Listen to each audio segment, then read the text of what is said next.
Kumain ka na. Tignan mo, ginawa mo sa akin. Paano ako makakain ng maayos nito?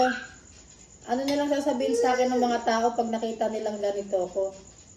Ano? Binugbog ako ng asawa ko? Paano na lang pag nakita to ng pamilya ko? Dadalhin ka nila sa istasyon. Sabi ko naman sa'yo, di ba wag mo akong patulan? Eh, pinatulan mo ako eh. Sabi ko sa'yo, wag mo akong papatulan eh. Oh, kumain ka na. Bukas ka. Lalaba ka pa bukas. Hindi mo kang ngayon. Hindi mo kang ngayon. Ulitin mo. Lalaba ka pa bukas. Oo.